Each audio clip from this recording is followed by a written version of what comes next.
ఈ సమావేశ ముఖ్య ఉద్దేశం వరంగల్ వెస్ట్ నియోజకవర్గానికి నిన్న ముఖ్యమంత్రి రేవంత్ రెడ్డి గారు, డిప్యూటీ సీఎం బట్టి విక్రమార్క గారు, ఇన్ఛార్జ్ మినిస్టర్ గారు వేం నరేందర్ రెడ్డి గారు అందరూ కూడా నిన్న సమావేశమైనప్పుడు ఇంటిగ్రేటెడ్ స్కూల్ని మనకు వరంగల్ వెస్ట్ నియోజకవర్గానికి 200 కోట్ల రూపాయలు కేటాయించడం జరిగింది. 200 కోట్ల రూపాయలు. దీనికి స్థలాలు కూడా 2-3 ప్లేసులు చూసి పెట్టడం జరిగింది. దానిని ఇమ్మీడియట్ దాన్ని తయారు చేయడానికి, నిర్మాణం ప్రారంభించడానికి కానీ చర్యలు తీసుకోవడానికి నిన్న జీవో కూడా రిలీజ్ చేయడం జరిగింది.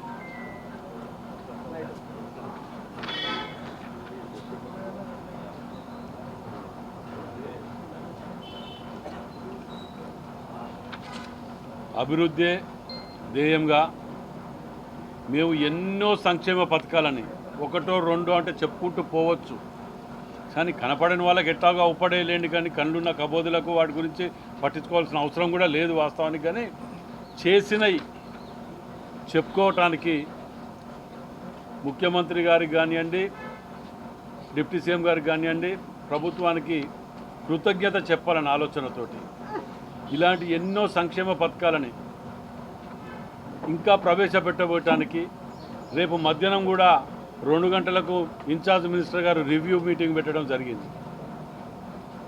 ఎయిర్పోర్ట్ గురించి కానివ్వండి, ఇక్కడ హాస్పిటల్ గురించి కానివ్వండి, వీటన్నిటి మీద కూడా మళ్ళీ ఎంతవరకు వచ్చింది, ల్యాండ్ అక్విజిషన్ కానివ్వండి, కన్స్ట్రక్షన్ స్టేటస్ ఏంది అనే దాని మీద రివ్యూ మీటింగ్ కూడా పెట్టుకోవడం జరుగుతున్నది. ఇవాళ ప్రతి దాంట్లో కూడా మీరు గతంలో ఆలోచించేది, ఇవాళ మేము రాజీవ్ యువ వికాస్ దాని మీద కూడా ప్రతి ఇంటికి ఏదో రూపంగా సంక్షేమ పథకం చేరాలన్న ఆలోచనతోటి, తాపత్రయంతో, కులమతాలకు అతీతంగా, రాజకీయ పార్టీలకు అతీతంగా అర్హులైన వారికి మాత్రమే ఇవాళ సంక్షేమ పథకాలు అందించే విధంగా మేము తీసుకున్న చర్యలను వీటన్నిటికి కూడా ముఖ్యమంత్రి గారికి కృతజ్ఞత తెలపడానికి ఈ యొక్క ముఖ్య ఉద్దేశంతో వారికి పాలతోటి కానివ్వండి, ఇంకే తక్కువ ఎన్ని చేసినా తక్కువనే సన్మానం అనేది దాంట్లో భాగంగానే పాలాభిషేకం కూడా దీని తర్వాత చేస్తాం.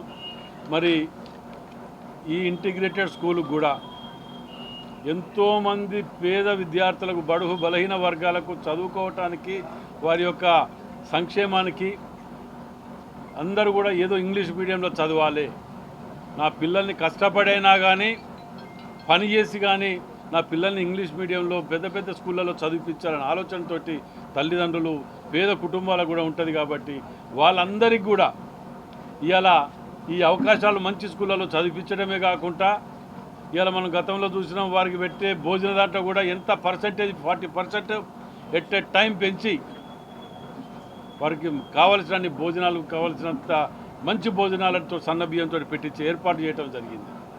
మరి వీటన్నిటిని దృష్టిలో పెట్టుకొని, ఇంతేకాకుండా ఒక్కసారి అని చెప్తే కూడా ఇది ఉంటుందని చెప్పి అనుకొని ఉన్నాం. కానీ ఇంకా 2-3 జీవోలు కూడా నిన్న మేము తీసుకోవడం జరిగింది.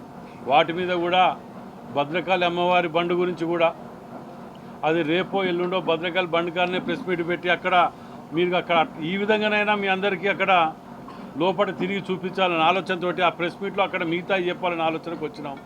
ఎందుకంటే బండ్లో కూడా ఒకసారి మనం బండ్లు తీసుకొని లోపలికి పోయి లోపల ఉన్నటువంటి 9 ఐలాండ్స్ అక్కడ రేపు ఎల్లుండో ప్రెస్ మీట్ పెట్టుకుంటే బాగుంటుందన్న ఆలోచనతో.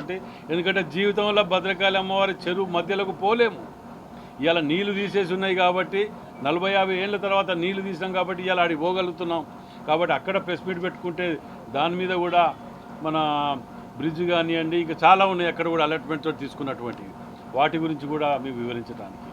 ఇవన్నీ కూడా మేము చేసుకుంటూ పోతుంటే కోడిగుడ్డ మీద ఈకలు వీకినట్టు ఇక్కడ ఇది తక్కువైంది, అక్కడ అది తక్కువ, మేము చేసిన దాంట్లో మీరు ఏం చేసిండ్రో చెప్పండి అని మాట్లాడితే ఏముండదు. అందులో కేవలం కోడిగుడ్డ మీద ఈకలు వీకటానికి విమర్శ ఖండించుతున్నాం అని ఒకరే చెప్తారు తప్ప దేనికి ఖండిస్తారు, దేనికి చేస్తారు అనే సబ్జెక్ట్ ఉంటుంది. నిన్న కూడా చూసినాం, నిన్న ఇలా పేపర్లు వచ్చింది, నడి చౌరస్తాల ఇవాళ పేపర్లో చదివిన పొద్దుగాల నేను నిన్న పోయినట్టు వీటన్నీ తీసుకురావటానికి. నడి చౌరస్తాల షాప్స్ ఉన్నాయి, వాటిని తొలగిస్తున్నారు, దానికి టీఆర్ఎస్ మద్దతు. మాకు లేదా? వాళ్ళని తీయొద్దు, వాళ్ళని కాపాడుకోవాలని ఆలోచన మాకు లేదా? వీళ్ళకే ఉన్నట్టు వీళ్ళే ఏదో ఒరగబెట్టినట్టు స్మార్ట్ సిటీ ఫండ్స్ రావాలి, సిటీని తీర్చిదిద్దాలి, వాళ్ళకు ఆల్టర్నేట్గా అవకాశం కల్పించాలి, వాళ్ళ పొట్ట మీద కొట్టకుండా వాళ్ళని కాపాడుకోవాలి. మీరేం చేసినారు? ఆ సందులలో కట్టినవన్నీ ఒక్కొక్కరికి 3 వంచుకున్నట్టు టీఆర్ఎస్ వాళ్ళు పందికొక్కులు బుక్కినట్టు బుక్కి వాటికి కిరాయికిచ్చుకోవటం. వాటన్నిటిని కూడా బయటికి తీస్తాను ఇవాళ. తీసి వీళ్ళందరినీ అక్కడ అకామిడేట్ చేస్తాను నేను. అంతేకాకుండా వెజ్ అండ్ నాన్ వెజ్ మార్కెట్ని ఒకటి కూడా ఇక్కడ బస్ డిపో కాడ సగం కన్స్ట్రక్షన్ దాన్ని వదిలిపి వాళ్ళు ఏది ఇన్కంప్లీటే కదా. మేము కంప్లీట్ చేసాం, వాళ్ళు ఏదో పావులో పెట్టి కంప్లీట్ చేసి ఇన్కంప్లీట్లో పెడతారు. మేము 75 పైసలు పట్టుకొచ్చి మేము పెడితే మేమే కట్టిన దానికి వీళ్ళు రంగులు ఇచ్చినట్టు. ఇది అలవాటు అయిపోయింది అన్నట్టు వీళ్ళకు. అయినా పర్వాలేదు, మేమేం చేస్తాం, దాన్ని మిగతా 5.5 కోట్లు కూడా దాన్ని తీసుకొచ్చి శాంక్షన్ చేసి కంప్లీట్ చేసి ఎక్కడెక్కడైతే కూరగాయల దుకాణాలు కానివ్వండి, మిగతా బండ్ల దుకాణాలు కానివ్వండి, వీళ్ళందరికీ కూడా అందులో అవకాశం కల్పించి అక్కడ వాళ్ళ వృత్తికి ఇబ్బంది లేకుండా, వాళ్ళ యొక్క కడుపు తిప్పలకు ఏమి ఇబ్బంది లేకుండా, వాళ్ళ యొక్క దినచర్యకు ఏ ఇబ్బంది, బిజినెస్కి ఇబ్బంది లేకుండా మంచి ఏర్పాట్లు చేసేటంకనే వారిని వెకేట్ చేయించాలనే ఆలోచన మేము ఉంటివి. కానీ హనుమకొండ చౌరస్తా సెంటర్లో బస్టాండ్ని ఆగటానికి, గతంలో అది బస్టాండ్, ఇప్పుడు దాన్ని అన్నీ ఒక 40 దుకాణాలేమో ఉన్నాయంటల్లా. వారికి ఆల్టర్నేట్ కూడా అకామిడేట్ చేస్తానికి మేము తప్పకుండా చేస్తాం. వారిని మధ్యలో వదిలిపెట్టాం. కానీ స్మార్ట్ సిటీ నిధులు రావాలన్నా, చూడటానికి అభివృద్ధి చెందాలన్నా, అక్కడ బస్టాండ్లో బస్సులు ఆగాలంటే ఎక్కడ ఆగాలి? దానికి ఎవరు టీఆర్ఎస్ వాళ్ళు జవాబు చెప్తారా? అభివృద్ధి నిరోధకులా, లేకపోతే మీరు అభివృద్ధి చేయవలసి, మీరు ఎట్లాగూ చెయ్యరు. జీవితంలో మీకు అవకాశం వచ్చింది, దాన్ని ఉపయోగించుకోలే. కానీ చేసే వాళ్ళని ఎంకరేజ్ చేయకున్నా పర్వాలే, కానీ ఇలాంటి వాటితో డిస్కరేజ్ చేయకండి.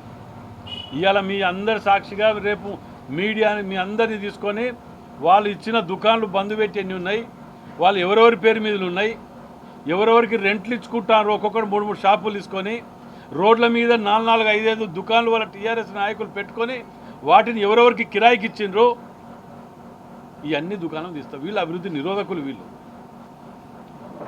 వీళ్ళు కార్మిక నాయకుడు అని మాట్లాడుతున్నాడు. నేనే కార్మిక నాయకుడికి కార్మిక భవనమే ఇవాళ వరకు నువ్వు ఏర్పాటు చేయలేకపోతే నేను వచ్చినాక పట్టుకొచ్చి ఇచ్చిన కార్మిక భవనం.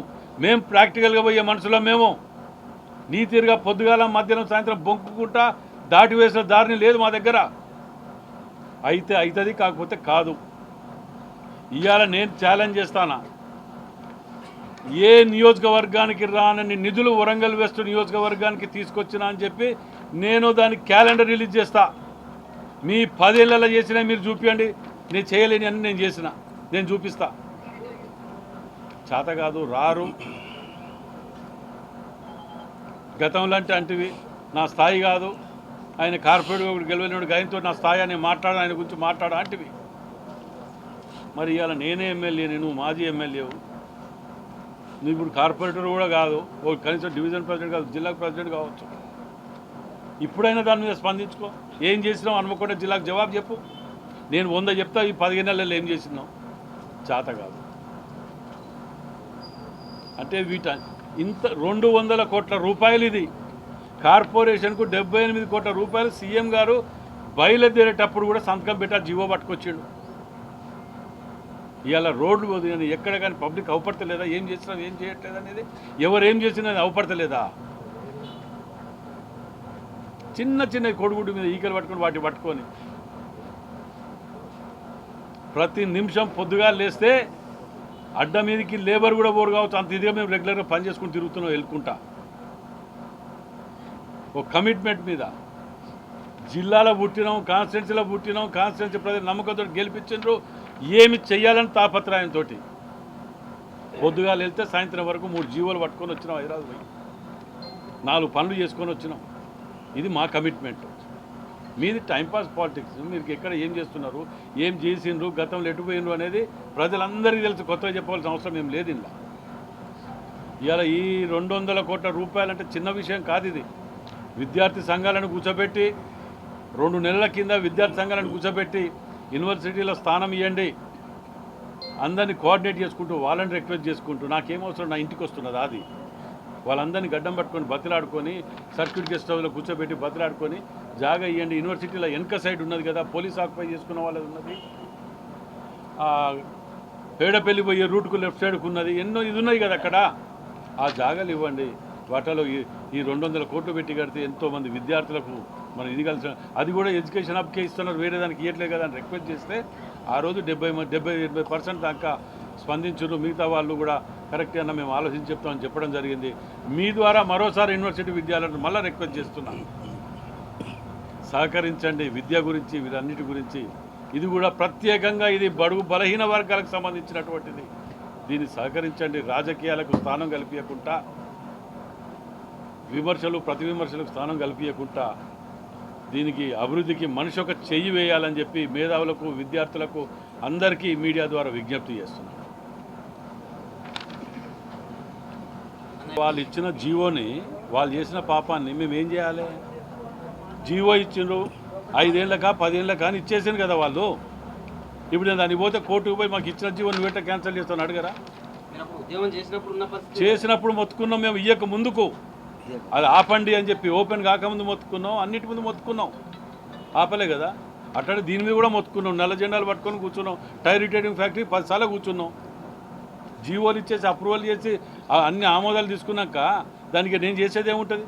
1, 2 కాదు. ఇప్పుడు ఇక్కడ బస్ స్టాండ్ లేదా, బస్ డిపో దగ్గర కూడా అన్ని ప్రైవేట్ పరం రాసుకున్నారు.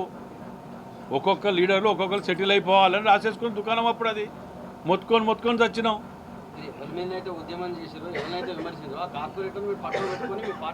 ఉన్నారు కానీ జీవో ఇచ్చింది మేము కాదు కదా, జీవో మేము ఇయ్యలే కదా. జీవో గురించి కాదు, తప్పుడు పనులు చేసిన మీ వెనక ఎట్లా ఉంటాడు? తప్పుడు పని చేసినాడు. ఒకప్పుడు కేసీఆర్ కూడా మా మంత్రి, ముఖ్యమంత్రి మా పార్టీలో తిరిగిండు.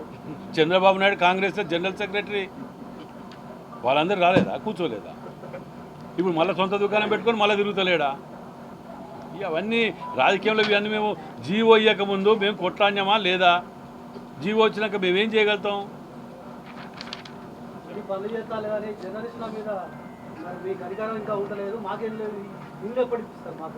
ఇప్పుడే ఇచ్చిన కదా లడ్డు. వాటి గురించి ఇళ్ళ గురించి నాకు చేతనైన కాడికి కొట్లాడినా.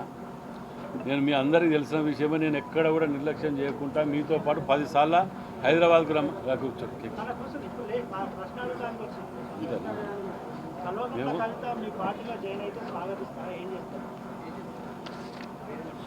నా వ్యక్తిగత అభిప్రాయం చెప్పంటే పార్టీ పరంగా నేను చెప్పా.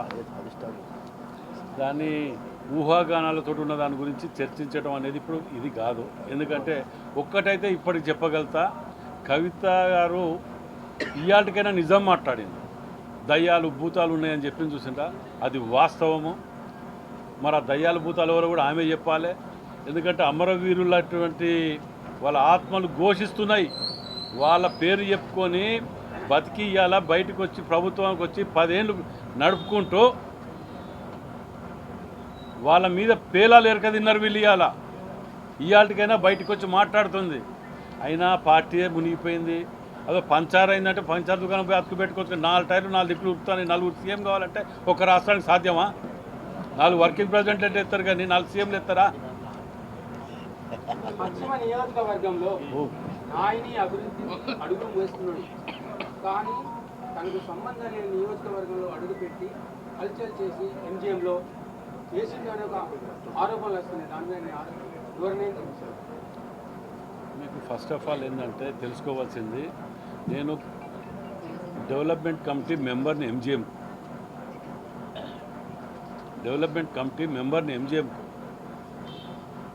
రెండవది ఇక్కడ ఉన్న దానివల్ల నేను ఎంజిఎం పోవటం వలన నష్టం జరిగిందా లాభం జరిగిందా అనేది ఒక్కరితోటి నష్టం జరిగింది అనిపిస్తే నేను చెప్పలేసుకొని పొరపాటు అయిందంట. అంతేగాని సంబంధం లేని కాన్స్టిట్యున్సీ అంటానికి అర్థం ఏంటిది? అది ఛత్తీస్గఢ్కి వెళ్ళి వస్తారు ఇక్కడికి పేషెంట్లు, మొత్తం ఖమ్మము, ఛత్తీస్గఢ్, నల్గొండ, ఈ అన్ని దిక్కులకి వెళ్ళి వచ్చే పేషెంట్లు. అది కన్న తల్లి లాంటిది. నేను పోయి అడుగుతాను కాబట్టే 77 మంది డ్యూటీలో ఉండి లేకుండా ఉన్నారు కాబట్టి బయటకు వచ్చిన దొంగతనం. ఇవాళ దాని ప్రక్షాళన జరుగుతుంది. మరి నేను చేసింది మంచా చెడ్డా? దాని గురించి ఆలోచించవలసిన అవసరం లేదు. నా కాన్స్టిట్యున్సీ అనేది కాదు, నేను డెవలప్మెంట్ కమిటీ మెంబర్ని. నేను అట్లా అడిగితే నేను మళ్ళీ కూడా ఎలా పోతా, దాని గురించి ఏమైనా ఇవ్వడం లేదు. నేను అది నలుగురికి మంచి జరుగుతుంది అని అంటే ఎవరికి భయపడవలసిన అవసరం నాకు లేదు. అది ఎవరి జాగిరి కాదు, ఎవరి పట్టా కాదు. ఓకే,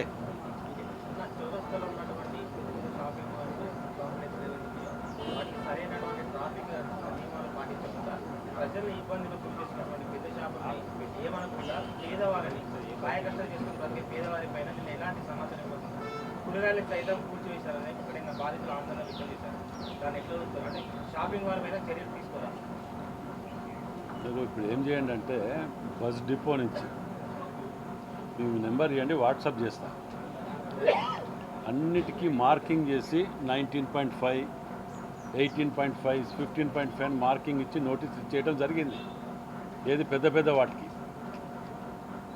ఎంజిఎం నుంచి సిపి ఆఫీస్ దాకా మెయిన్ రోడ్ మీద కూడా ఎన్ని షాప్స్ పర్మిషన్ తోటి ఉన్నాయి, ఎన్ని షాప్స్ సెల్లార్ లేకుంటున్నాయి అనేటిది ఐడెంటిఫై చేయడం జరిగింది. అవే కాకుండా ఒక్కొక్క షాపింగ్ కాంప్లెక్స్ని ఇండివిజువల్గా మార్కింగ్ చేయటం జరిగింది. ఇందులో ఎన్నిటికీ మనము కాంపన్సేషనా లేకపోతే దాని మీద ఏది ఇవ్వాలనే దాని మీద కూడా జరిగింది. ఆ ప్రక్రియ స్టార్ట్ అయ్యి కూడా 6 నెలలు దాటింది. బస్ డిపో దగ్గర నుంచి జూనియర్ కాలేజ్ వరకు లెఫ్ట్ సైడ్కు గవర్నమెంట్ది కాబట్టి కాంపౌండ్ లోపట ఫెన్సింగ్ కూడా కొట్టేయడం జరిగింది. రైట్ సైడ్ 7 దుకాణాలు ఉన్నాయి. రోడ్ సైడ్ వచ్చి దుర్మార్గులు అప్పుడు ఎంత భయంకరమైన పర్మిషన్లు ఇచ్చినో మీరు అడిగి పోయి చూస్తే తెలుస్తుంది. వాటికి మార్కింగ్ ఇచ్చేయడం జరిగింది, నోటీసులు కూడా ఇవ్వడం జరిగింది. విన్నారా? అప్పుడు ఇచ్చిన జీవోని పర్మిషన్ని నేను ఇప్పుడు పర్మిషన్ ఇచ్చిన అంటే నేను ఏం చేయాలో చెప్పండి. అప్పుడు ఇచ్చిన పర్మిషన్ జీవోని ఇప్పుడు నేను ఏమన్నవాడు పర్మిషన్ పట్టుకొచ్చి కోర్టులో వెళ్ళి చూపిస్తున్నాడు. అయినా దాన్ని వెనకాడకుండా 7 వాటి మీద నోటీస్ ఇచ్చినాం, దాని మీద మార్కింగ్ ఇచ్చినాం. ఇప్పుడు పోతే రెడ్ లైన్ తోటి మార్కింగ్ ఉంటుంది, మొత్తం ఉంటుంది, అన్ని మార్కింగ్లే. మూడవది, మీరు సగమే అడిగిన ప్రశ్న ఇంకోటి చెప్పలే. డాక్టర్లు వాళ్ళు షాపింగ్ ఇప్పుడు ఈ రోడ్లో చూడండి, డాక్టర్లు హాస్పిటల్స్ ఉన్నాయి, వాటికి కింద ల్యాబ్స్ను మెడికల్ షాప్స్ పెట్టుకుంటారు, పార్కింగ్ అంతా రోడ్డు మీద పెడతారు. నోటీసులు ఇస్తే దానికో యూనియన్ తయారవుతుంది. ఓ 2 యూనియన్లు వస్తాయి. సార్ ఇది మా యూనియన్, దీనికి ప్రెసిడెంట్, ఈయన జనరల్ సెక్రటరీ, జాయింట్ సెక్రటరీ. మరి ఏంటిది అంటే మేము కింద అట్టే పెట్టుకుంటాం, దాన్ని సహకరించాలి. రెండో యూనియన్ వస్తుంది సెటిల్మెంట్ ఫెసిలిటీ కల్పించడానికి. వీళ్ళందరి తరఫుకి వెళ్ళి సార్ ఏమైనా ఉంటే ఫార్మాలిటీ ఉంటే చూసుకుంటా సార్ అని ఇంకోటి వస్తాడు. అర్థమైందా? మరి ఇప్పుడు ఏం చేయమంటారు? ఇలా మార్కింగ్ ఇచ్చినాం, కొట్టేయమని చెప్పినాం. ఆకాశీ కాలనీలో అడుగు పెట్టడానికి, పేషెంట్లు అడుగు పెట్టడానికి లేదు, ఎక్కడ కూడా లేదు. దుర్మార్గం. ఇప్పుడు అవన్నీ మార్కింగ్ ఇచ్చింది. రోడ్డు మీద షాపులు అంటే మేము సిటిజన్గా దానికి మద్దతు ఇస్తున్నాం. గత 15 నుంచి ఎప్పుడు కూడా జరగలేదు. రోడ్ల మీద 2 వీలర్ నడపడానికి కష్టమవుతున్నది, ఎన్ని యాక్సిడెంట్లు ఎదుగుతున్నాం. దాని మీద మధ్యలో ఓట్ల కోసం మధ్యలో ఆగండి, దయచేసి కంప్లీట్ చేయండి. లష్కర్ బజార్ దగ్గర ప్రాక్టీసింగ్ స్కూల్ దగ్గర షెడ్లు కిరాయికి ఇచ్చిన అన్నీ కూడా వెనకట లోపల బట్టలు ఆరేసుకుంటున్నారు, బయట అమ్ముతున్నారు. అంటే ఒకటి ఏంటంటే మంచి ఎప్పుడు కానీ లేట్గా రిజల్ట్ వస్తుంది, చెడు ఏంటంటే టక్కున అవుపడుతుంది. ఇప్పుడు వాడు ఏం చెప్పకుండా కూరగాయలు తీసేసింది అంటాను. మేము ఇచ్చి 4 రోజులు నోటీస్ అయింది సార్ అని వాళ్ళు చెప్తున్నారు, మున్సిపాలిటీ వాళ్ళు. ఇచ్చిన తర్వాత మొన్న వాళ్ళందరూ కలిసి నా ఇంటికి వచ్చి, ఈ కూరగాయల షాపులలో అందరూ కూడా నా దగ్గరకు వచ్చి నోటీస్ ఇచ్చిండ్రు, 4 రోజుల్లో ఖాళీ చేయమంటాను సార్ అని చెప్పి వాళ్ళే వచ్చి చెప్పిండ్రు.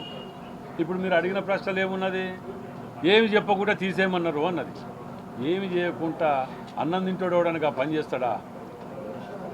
దానికి ఎగేస్టోళ్ళు దిగేస్టోళ్ళు ఉంటారు. నేనేమంటున్నా, ఈ సెంట్ పాల్ స్కూల్స్ అందు, మర్కేజ్ స్కూల్స్ అందులో ఇక్కడ బొచ్చ డబ్బాలు ఉన్నాయి, వాటిని పెట్టుకోకుండా కిరాయిలకు ఇచ్చుకుంటా ఉత్త పెట్టిస్తారు. అవి వాళ్ళ కోసం కట్టినాయి. ఇంకోటి ఏం చేసిండ్రు, ఆయన పర్మనెంట్గా 10 మందిని నా ఎంబటి ఉండటానికి అని చెప్పి మనిషికో దుకాణం పెట్టించిండా. ఇది ఎంప్లాయ్మెంట్, సెల్ఫ్ ఎంప్లాయ్మెంట్ అని. సెల్ఫ్ ఎంప్లాయ్మెంట్ మంచిగానే చేసినావు. ఈ 10 మంది గురించి 90 మందిని కూడా వదిలిపెట్టుకోలేము కదా. వాళ్ళకు వదిలిపెట్టుకున్నా అని వాళ్ళని ఏదో రోడ్డు మీద వదులుతలేను కదా. ఆల్టర్నేట్ అకామిడేట్ చేస్తానంటున్నా కదా నేను ఇప్పుడు. డాక్టర్ల ముప్పు పుటాలను అడుగు పెట్టాలి. ఎందుకంటే కాకాజీ కాలేజీలో ఒక్కడికి సామాజిక దృక్పథం లేదు. వాళ్ళు మొత్తం ప్రజలను పీడించుకు తింటారు. దాని మీద వాడు రూల్ మాట్లాడినప్పుడు ఒక మా ఎమ్మెల్యేగా మీరు రూల్ మాట్లాడాలి, ప్రజలకు కూడా రూల్స్ ఉంటాయి. ఆ రూల్స్ వాళ్ళు పాటించినప్పుడు ప్రజలకు ఏమాత్రం కన్సర్న్ మానవత్వం లేదు ఒక డాక్టర్కి కూడా. కాబట్టి ఎందుకు వెసులుబాటు ఇవ్వాలి? ఎన్నడూ కూడా మీరు ఇంకోటి చెప్తాం మీకు మంచిగానండి, ఈ బాలసముద్రంలో ఉన్నన్ని హాస్పిటల్ ఎక్కడ లేవు, దేనికి కమర్షియల్ లేదు, అన్ని ప్రైవేటే. కమర్షియల్ ఇది లాదు, అది పర్మిషన్ కాదు. వాటిని ఆ ఇంజక్షన్లు, ఈ తూడ్చిన క్లాతులు అన్ని రోడ్ల మీద వేస్తుంటే మున్సిపాలిటీ తీస్తున్నారు. వాటి కమర్షియల్ కాదు, వాటికి పెనాల్టీస్ ఏమని చెప్పి నోటీస్ ఇచ్చినాం. ఇస్తే ఏం చేస్తారు, ఎన్ని ప్రెజర్లు వచ్చినా ఏది ఆగదు. నైమ్నగర్ బ్రిడ్జ్ మేము చేసేటప్పుడు గట్టినే అన్నారు, 2 రోజులు మేము అటు పోయి వచ్చినాం, హాస్టల్గా అన్నీ క్లియర్ అయినాయా కాలేదా? ఏదో రోజు గదే వస్తాను, టూర్ పోవడం అయితే వీలైతే లేదు. సంపత్ అనే డాక్టర్ ఉన్నాడు, ఎంత అరాచకం అంటే వాడితే అంత అంత అరాచకం. చాలా ఘోరంగా ఉంది. మనిషి తలకాయ బదిలీ కూడా అలా కూడా మెదడు తినే పరిస్థితి వాడు. ఇక్కడ హాస్పిటల్ డాక్టర్ గారు సంపత్ మన వరదారెడ్డి ఇంటికి ఎదురుగానే ఉన్నాడు, రోడ్డు మీదే పెట్టి పడేసి ఉంటుంది అంతా. వరదారెడ్డి ఇంటి ముందర ఏందా వాడు, మన నరాల బాబు డాక్టర్ న్యూరో సంపత్రావు చాలా అరాచకం వాడు. రోడ్డు మీదే ఇక వాళ్ళ నాయన సంపాదించినట్టే పెట్టాడు, రోడ్డు మీద పెట్టిండు. పార్కింగ్ ఆయన కారు రోడ్డు మీద పెట్టి ఎవడన్నా ఎవరికో శత్రువుని కాదు, మిత్రుని కాదు. నాకు కావాల్సింది ఒకటి, మీ డ్యూటీ మీరు జీతం తీసుకున్న కాడ న్యాయం చేయండి. లేదు చేత కాదు అనుకుంటే కొత్త వాళ్ళని పెట్టుకుంటే మీరైనా ఇంకోళ్ళకి అవకాశం ఇవ్వండి. అంతేగాని మేము చెయ్యము ఇంకొని రానియము ఇదే దుకాణం అంటే చెల్లదు.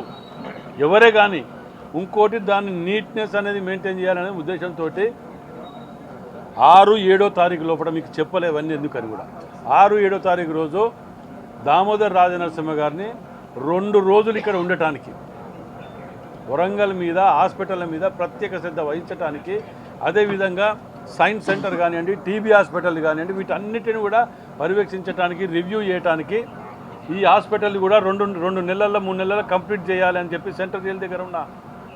దానికి ఎందుకు కూడా లేట్ అయింది అని అంటే అది కూడా చెప్తాం మీకు. ఎల్ఎన్టీ వాళ్ళు పని చేసుకుంటూ 600 కోట్ల రూపాయల దాకా అదనంగా 600 కోట్ల రూపాయలు అదనంగా లెక్క బిల్లు లేకుండా, ఏ అప్రూవల్ లేకుండా, ఇండివిజువల్గా గిండర్స్ ఏం కాల్ఫర్ చేయకుండా విచ్చలవిడిగా చేసిన అభియోగం ఉన్నది. దాని మీద విజిలెన్స్ ఎంక్వైరీ చేయడానికి ఆదేశాలు ఇవ్వడం జరిగింది. ఎందుకంటే ఇది 1100 ప్రాజెక్టు, 1100 కాడ 56 పెరుగుతుంది, 500-600 ఎట్ టైం పెరగదు కదా. దానికి అవసరం లేని, దాని ప్రపోజల్ లేని కన్స్ట్రక్షన్ కూడా ఎత్తుకుపోయడానికి వాళ్ళు అంటే కాంట్రాక్టర్కు లాభం చేకూర్చే విధంగా, అందులోకి వస్తే కమిషన్లకు కక్కుతుపడే విధంగా అవసరం లేని దాన్ని పెంచడం జరిగింది అనే దాని మీద విజిలెన్స్ ఎంక్వైరీ చేస్తున్నారు. దాంట్లో టీఆర్ఎస్ నాయకులు ఇంపార్టెంట్ వాళ్ళ ఉన్నారు, పాత్ర ఉన్నది అనేది క్లియర్గా బయటకు వచ్చింది. దాన్ని ఎంక్వైరీ చేయడం జరుగుతుంది కాబట్టి కొద్దిగా డిలే అయింది. అయినా కానీ ఆ ఎంక్వైరీ చేసుకుంటూ 2 నెలలలో హాస్పిటల్ని క్లియర్ చేయాలి. ఇలా కాజీపేట బ్రిడ్జ్ చూడండి మీరు ఒక్కసారి దయచేసి, అది ఇంకో 2-3 నెలలు అందిస్తే ముఖ్యమంత్రి గారిని తీసుకొచ్చి భద్రకాళమ్మవారి మాడ వీధులు కానీ ఇవన్నీ విజిట్ చేయడానికి ముఖ్యమంత్రి గారు కూడా ఈ 2-3 నెలల్లో ఇవి కంప్లీట్ అయినాక వారు ఇక్కడికి వచ్చి ఒక రోజు మంచిగా గడపాలని ఆలోచనతో ఉన్నారు. దాన్ని పాలాభిషేకం ఉన్నది దయచేసి ఇగో నేను పిచ్చోళ్ళం కాదు.